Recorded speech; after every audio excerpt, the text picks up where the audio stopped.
Mark பண்ண போகிறோம். அதாவது ஒரு சில்க் காட்டன் லைனிங் கிளாத்துக்கு இந்த இதுதான் வந்து நம்ம ஆரி ஒர்க் பண்ண போகிறோம். அதுக்கு வந்து அளவு ஜாக்கெட் தான் வந்து கொடுத்துருக்கோம். இது நம்ம வந்து எப்படி ஒரு ஆரி ப்ளவுஸ்க்கு நம்ம வந்து யார் ஹெல்ப் இல்லாமல் நம்மளே மார்க் பண்ணலாம் அப்படின்னா, ஒரு ப்ளவுஸ் எடுத்தோம்னா இந்த மாதிரி ஒரு கரை மாதிரி இருக்கும் ரெண்டு சைடுமே.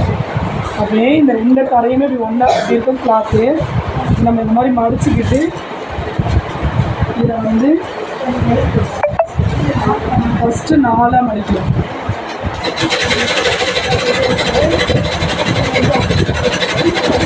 இந்த மாதிரி 4 மடிச்சு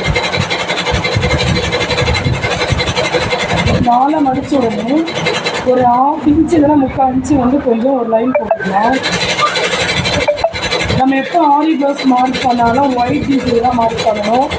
இந்த ஒயிட் டிசி மார்க் பண்ணோம்னா நம்ம ப்ளவுஸ் தச்சு முடிக்கிறதுக்கு இந்த கலர் போயிடும், சுத்தமாக தெரியாது. கலர் டிசியில் பண்ணோம்னா கலர் அப்படியே அச்சு மாதிரி இருக்கும். இப்போ என்ன பண்ணால் ஏதாவது ஒரு கை எடுத்துக்கணும்.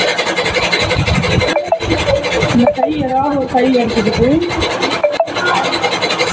கரெக்டாக இந்த மாதிரி அந்த மார்க்கிங்லேருந்து நம்ம இந்த மாதிரி வச்சுக்கலாமா. என்ன பண்ண போகிறோம், இந்த லாஸ்ட் இருக்குங்களா அங்கேருந்து கொஞ்சம் உள் பக்கமாக 1/2 இன்ச்சு உள்ளே வரணும். கரெக்டாக இங்கே வைக்கக்கூடாது, வச்சோம்னா டைல் போட முடியாது.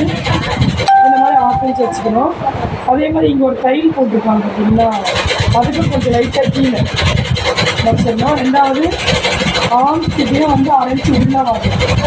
இது வந்து வெளியில் போகுது. இது மடித்து வச்சு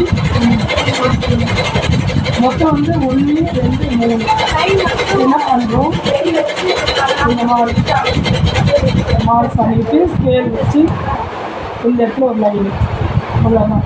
இப்போ நிறைய வெளியில் போனோம்னா என்ன ஆகும்னா நம்ம தைக்க முடியாது. இந்த மாதிரி குத்தூசி எடுத்துக்கிட்டோம்னா இந்த இடம் வந்து ஒரு ஹோல்ஸு, இந்த இடம் வந்து ஒரு குத்து, அப்புறமா இங்கே ஒரு குத்து.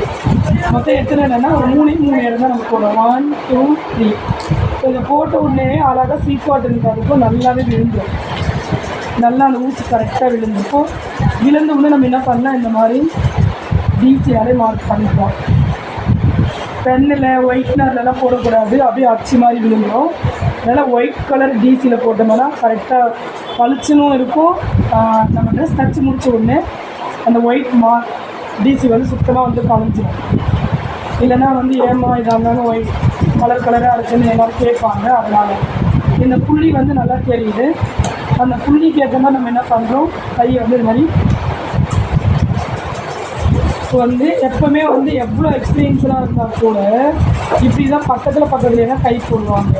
இந்த பக்கம் கரை இருக்குதுன்னா இந்த மாதிரி பக்கத்தில் ஒரு கை, அதுக்கப்புறமா ஒரு கை, அதாவது கரை கைன்னு பார்த்துக்குவாங்க. இப்போ முதுகு எடுத்து போகிறோம் அப்படின்னா அப்படியே வந்து இப்படி மடித்த மாதிரியே எடுத்துக்கோங்க. ஸ்டாப் பண்ணுறது முதுகு தனியாக